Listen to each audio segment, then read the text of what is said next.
ఏదైతే తెలుగుదేశం పార్టీ అధినేత చంద్రబాబు గారు నిన్న జంతువుల ఫ్యాట్తో లడ్డు తయారు చేశారు, దుర్మార్గం చేశారు అని ప్రకటించడం, పొద్దున ఈవోనేమో దాంట్లో వాళ్ళకి తేలినటువంటిది ఏవైతే తేడా ఉందంటే వెజిటబుల్ ఇది అంటే దాంట్లో వెజిటబుల్ ఫ్యాట్ అంటే మన వనస్పతి అని ప్రకటించారు.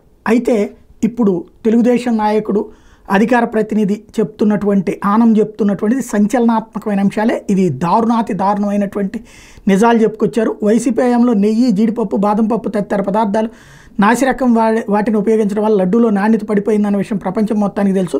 భక్తులు ఎన్నోసార్లు ఈ అంశం మీద నిలదీయడం జరిగింది. కర్ణాటక చెందిన నందిని కోఆపరేటివ్ డైరీ రాయితీ మీద స్వామివారి మీద భక్తితో తక్కువ రేటుకు సరఫరా చేస్తున్న కమిషనర్ రావనే ఉద్దేశంతో ఆ సంస్థను పక్కన పెట్టి కక్కుర్తితో ఇతర సంస్థలతో ఒప్పందం చేసుకున్నారు. మాజీ ఈవో ధర్మారెడ్డికి కావాల్సిన వారి కోసం నిబంధనలకు విరుద్ధంగా వాళ్ళకి నచ్చిన ట్రేడర్లకు టెండర్ అప్పచెప్పారు.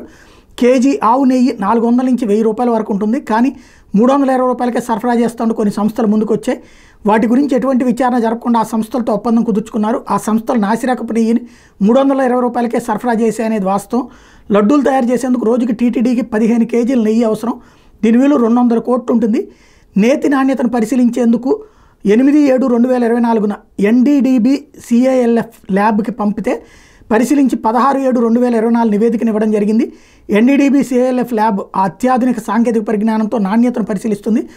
ISO 17025 గుర్తింపు పొందింది. డైరీ ఉత్పత్తులను పరిశీలించడంలో అనుభవం ఉంది. ప్రభుత్వంతో పాటు అనేక సంస్థలు ఈ సంస్థ సేవలను వినియోగించుకుంటున్నాయి.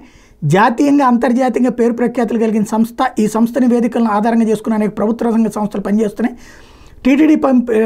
టీటీడీ పంపించి నేతిని పరిశీలిస్తే సోయాబీను, పొద్దుతిరుగుడు, ఆలివ్, గోధుమ బీను, మొక్కజొన్న, పత్తి గింజలతో పాటు చేప నూనె కూడా ఇందులో వాడినట్టు స్పష్టమైంది. వీటితో పాటుగా బీఫ్ టాలో, పామాయిల్, పంది కొవ్వు కూడా వాడారు. ఇంతకన్నా దారుణం ఏమైనా ఉందా? ఇందులో ఎస్ వాల్యూ ఉండాల్సిన దానికన్నా తక్కువ ఉంది. 95.68 నుండి 104.32 ఉండాల్సిన ఎస్ వాల్యూ 20.32కే ఉండటానికి కారణం జంతువుల కొవ్వు కలవడమేనని ల్యాబ్ కూడా నిర్ధారించింది. సప్లైదారులు సరఫరా చేసే నెయ్యి నాణ్యతను కూడా పరిశీలించకుండా గత ప్రభుత్వం ఇష్టానుసారంగా లడ్డూల వినియోగానికి ఉపయోగించింది. కూటమి ప్రభుత్వం అధికారంలోకి వచ్చిన తర్వాత సరఫరా అవుతున్నటువంటి నెయ్యి నాణ్యతను పరిశీలించడానికి ల్యాబ్కు పంపగా వచ్చిన నివేదికలో వివిధ రకాల నూనెలు, కూరగాయల నుంచి తీసిన నూనె కూడా అందులో ఉన్నట్టు నిర్ధారించడం జరిగింది. తమిళనాడుకి చెందిన ఏఆర్ ఫుడ్స్ సప్లై చేసి నేతిని ఎన్డీడీబీ ల్యాబ్కి పంపితే అందులో వెజిటబుల్ ఆయిల్ ఉన్నట్టు నిర్ధారించారు. వెంటనే టీటీడీ ఆ సంస్థను బ్లాక్ లిస్ట్లో పెట్టడం జరిగింది. నాణ్యతను పెంచేందుకు గీ ఎక్స్పర్ట్ కమిటీ ఏర్పాటు చేసి ఒక నివేదిక కూడా సిద్ధం చేయడం జరిగింది. ఈ ఎక్స్పర్ట్ కమిటీలో ఎన్డీఆర్ఏ బెంగళూరు మాజీ principal scientist dairy expert doctor రి సురేంద్రనాథ్, హైదరాబాద్కి చెందిన dairy expert Vijayabhaskar Reddy, IIM బెంగళూరుకి చెందిన professor B Madhavan, Telangana veterinary యూనివర్సిటీకి చెందిన ప్రొఫెసర్ డాక్టర్ స్వర్ణలత. ఈ కమిటీ సిఫార్సులు 120 సెల్సియస్ ఉష్ణోగ్రతలో వేడి చేయాలి.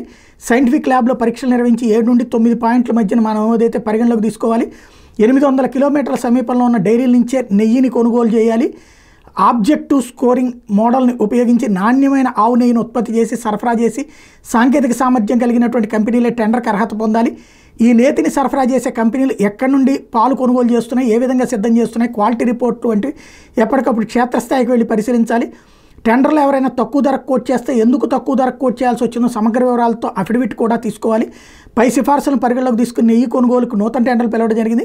కమిటీ సిఫార్సులు కనుగొన్న 478 రూపాయల నాణ్యమైన నేతిని సరఫరా చేసేందుకు నందిని మరియు ఆల్ఫా ఫుడ్స్ ముందుకు రావడం జరిగింది అన్నటువంటి విషయాన్ని చెప్పుకొచ్చారు.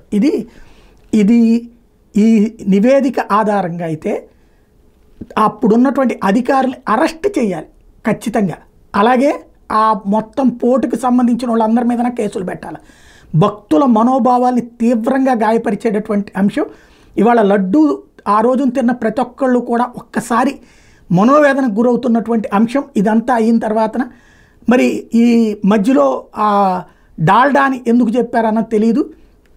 ఇప్పుడు ఇదైతే సంచలనాత్మకమైనటువంటి అంశం. దీని మీద పూర్తి స్పష్టత తిరుమల తిరుపతి దేవస్థానం ఇవ్వాలి, ప్రభుత్వం ఇవ్వాలి.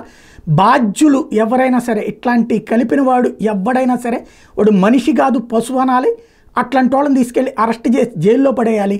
అర్జెంటుగా ప్రభుత్వం చేయాల్సిన అంశం ఇది.